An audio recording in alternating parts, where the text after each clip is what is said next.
welcome to this video. This is a little out of my comfort zone. I'm not used to this, so pardon any awkwardness. But I kind of just wanted to talk about today everything that the Tiny Glade demo has to offer and everything you're able to do within the Glade. Within the demo version, at least. When the full game releases, which releases in just over 2 weeks away, September 23rd, 2024, this year, so close. When that full game releases, I might do a bigger dive into everything that they have to offer. It probably is going to be a very lengthy video though, because there's going to be so much unlocked there.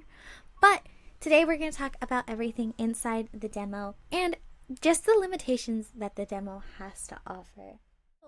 The first thing that the demo has is when you create a new glade, there are these different glade options, but within the demo you actually only have access to the summer glade. It looks like we're going to have access to autumn, olden, flowery, and winter in the full version, as well as a daily theme, which I believe will just give you prompts to what you can build as inspiration that day, if you want it or not. But you're only able to create a summer glade. You're not able to have access to these beautiful looking glades just yet. But summer is very bright and colorful, so I don't mind it either. And within the demo itself, you're actually only able to have 3 glades as a maximum. The oldest one you have clicked on will automatically get, like, I don't know if it gets deleted, but you're not able to access it anymore. I don't know if you get the full game, whether or not you'll be able to see all of your old glades from the past or not. But at least within here, you are only able to access 3. Let's talk about the glade itself. The sizing of the glade in the demo version is only this small circle. When the full game gets released, you notice you're going to have a much bigger area to play with, which is a little daunting for me because I love filling up the build as much as I can. But this is all you're able to do within the demo. You cannot go outside of this wall. So for example, I'm trying to color outside the wall with this paintbrush tool. You'll see it's all just locked. Honestly, this space, you're able to do so much within it anyways. If you look at any of my speed builds I have posted, which are literally just all of my old videos, you can create so many different types of buildings and fill in the space or just create your own little vibes within this tiny area that you have. It's kind of shocking how much you can do within this game.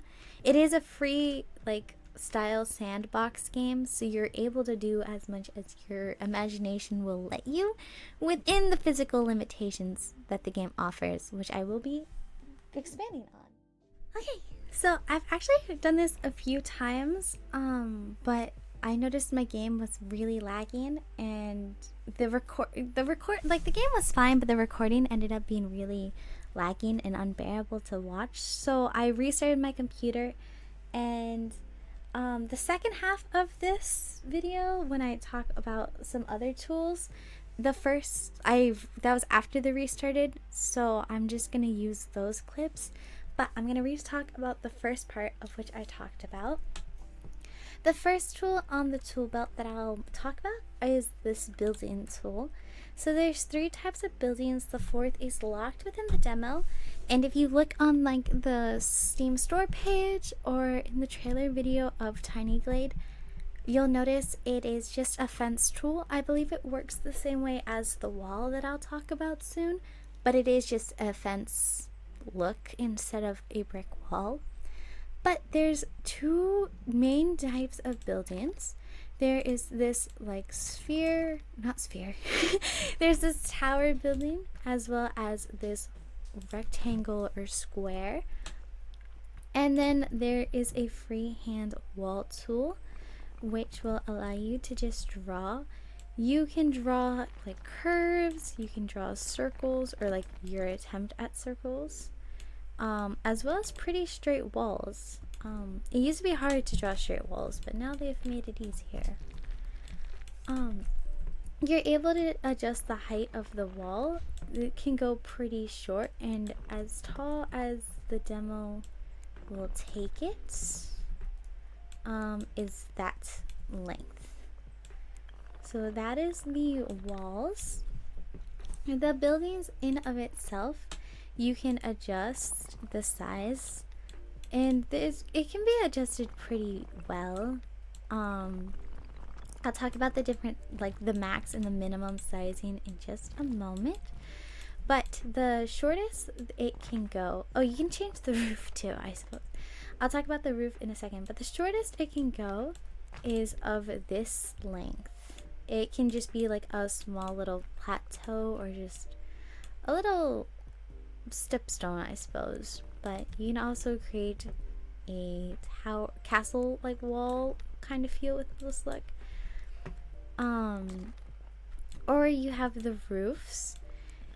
There are, like, you can create a pointed roof for both of them, but this square, or like the rectangle one, you're able to also bring out, and you can adjust it anywhere in between the two.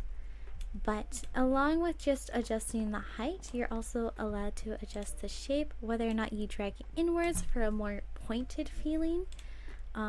Same with this. If you drag it inwards, it becomes more pointed, or if you pull it outwards, it kind of is more dome shaped. So you're able to adjust the feelings of the buildings as such.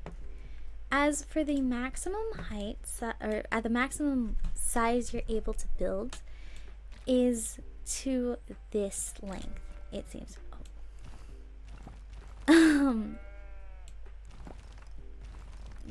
I'm so sorry. The sheep. Is the sheep stuck in there?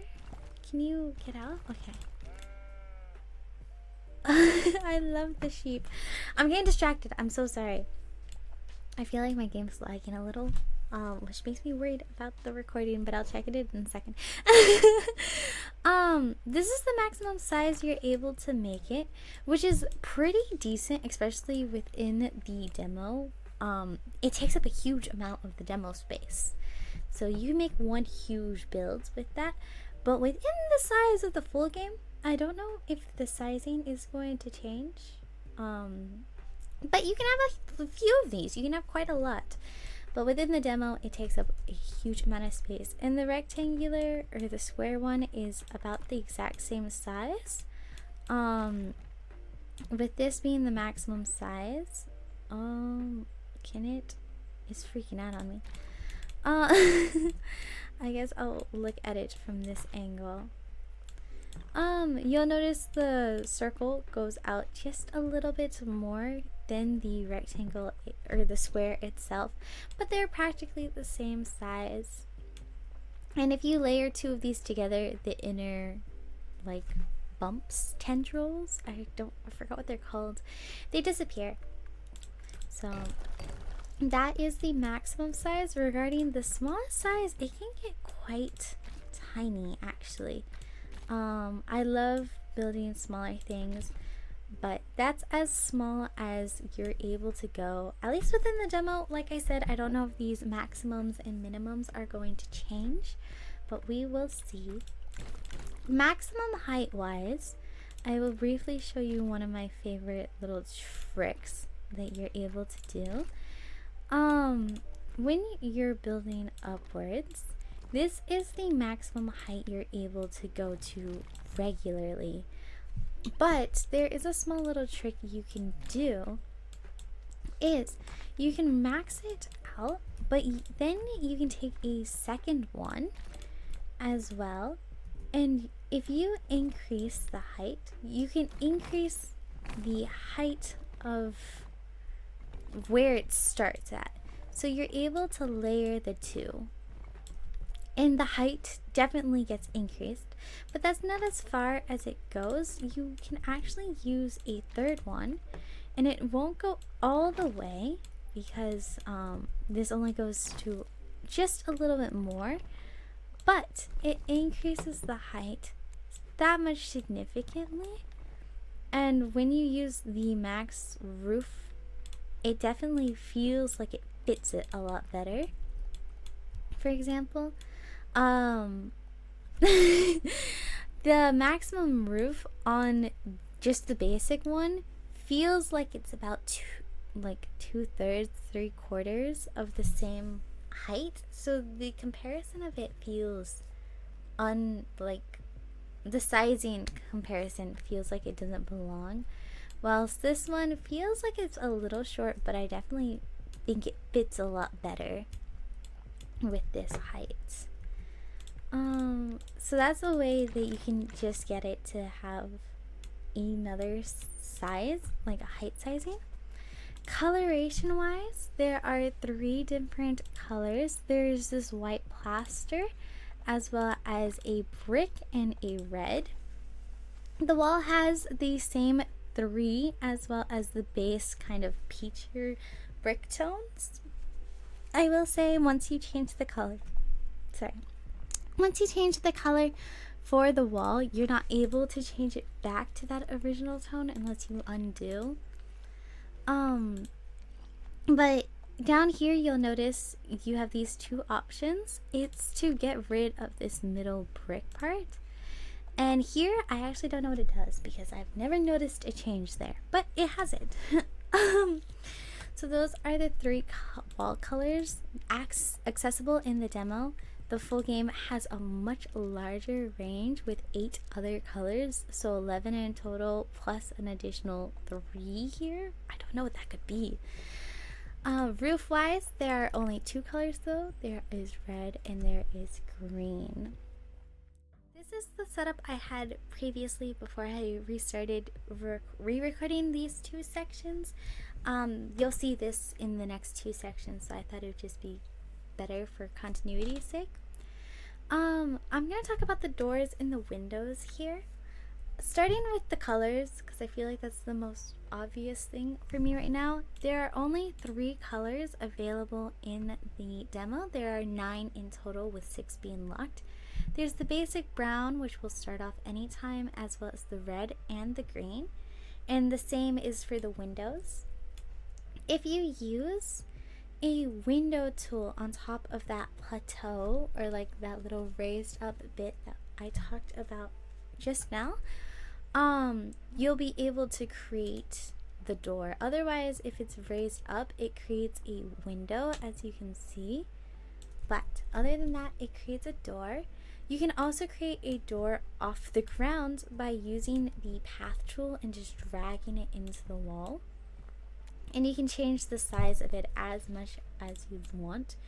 You can have it tiny or you can have it bigger. It's up to you. And the colors are still the same. As well as using the window on top of the plateau bit, you can create this trap door right there for you. There are 3 different sizes. There is the 1 window, which gives you 1 door. If you put 2 windows together, you get a slightly bigger door. And then if you put 3 together, you get a double door. And this is what those windows look like when they're just windows. So you have the single window, a double window, and a triple window, which bumps out a little. That's the only one that actually bumps out. I'm so worried about it lagging in the recording. I really don't want to redo this again. I've spent like 2 hours on this. So, building wise, within the windows, for the small windows, there are 3 details. You can either have nothing on the window, you can have this cloth hanging outside, or you can have a flower box. As for the double windows, as well as having a nothing, now it's not wanting to give it to me.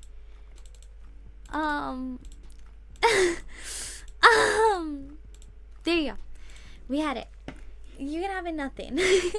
You can have a nothing window or like a flower box, as I just demonstrated. Or you can have this little bump out shutters.